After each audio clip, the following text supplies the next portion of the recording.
น้องสายกงสวรรค์เนาะตอนนี้ก็เขียมแห่เคยออกไปที่เฮือนเจ้าสาวเราทางทีมงานเนาะนักดนตรีเสียงขวางเขาได้ใส่ถึงเจ้าภาพเนาะออกจากบ้านท่าโจกมาหาบ้านยอดเงิมนี่ก็เตรียมกันไปที่เยี่ยมห้อยแล้วเนาะ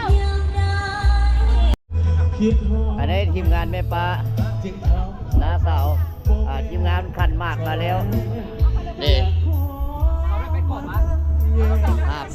กระซ่ากระตาบ้านเฮาเยี่ยมไปตอนทางเงินลูกเพื่อดิอันนี้แม่นไปเลยนี่นะข้าวมื่นเกือบพัน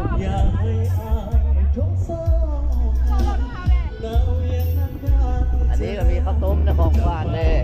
ที่คลองใส่เสียงขวางอันนี้นะพี่น้อง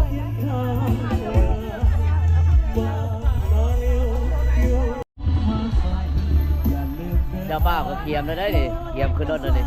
เจ้าบ่าวขึ้นรถดิดีใจนะนึงเนาะจะได้เมียได้แบบนี้นะจะมีผู้ติดตามแล้วแบบนี้นะเอาขบวนเท่าแก่ลุงตาหน้าเบ้าเพื่อนใกล้ชิดมิตรใกล้เคียงกำลังออกไปเฮือนเจ้าสาวแบบนี้เนาะรถกำลังไหลเส้นทางมันแคบไปหน่อยนึงกำลังออกไปแล้วเนาะทีมงานแห่ขันหมากมาแล้วเด้อพี่น้องเด้อ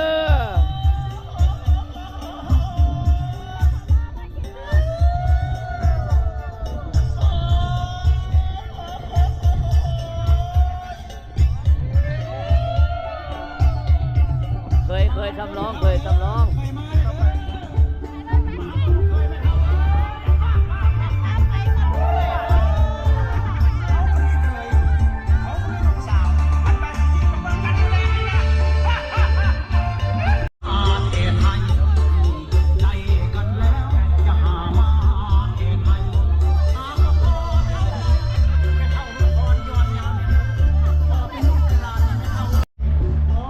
อันนี้เป็นหน้าเนาะหน้างานอันนี้เจ้าของเด้อเจ้าของดอกไม้ยังว่าอาบน้ำไปอาบน้ำก่อนไปเนาะจะพาเมียมาอาบน้ำก่อนจัดดอกไม้เรียบร้อยแล้วหมดเลยอยากได้ดอกไม้น้ำเพิ่นติดต่อน้ำเพิ่นเด้อพี่น้องเด้อนี่ดอกไม้เพิ่นจัดสร้างได้งามพี่น้อง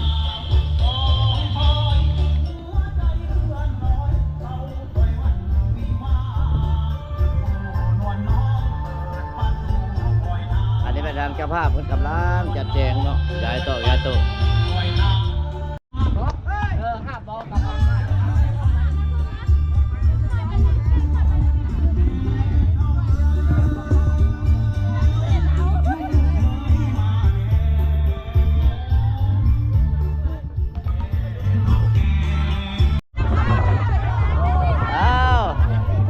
างเพื่อนเจ้าสาวกันต้อนรับแล้วสิเด้ขอเบิ้งแน่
เพิ่นมาท่าตะกี้แล้ว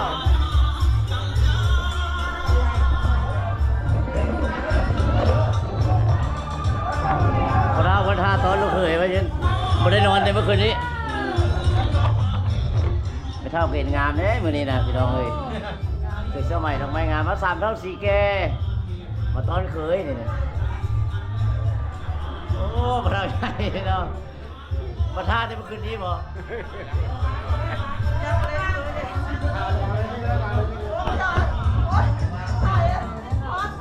ไม่เห็นอยู่แล้วเลยเดี๋ยวจุ๊บมาดิ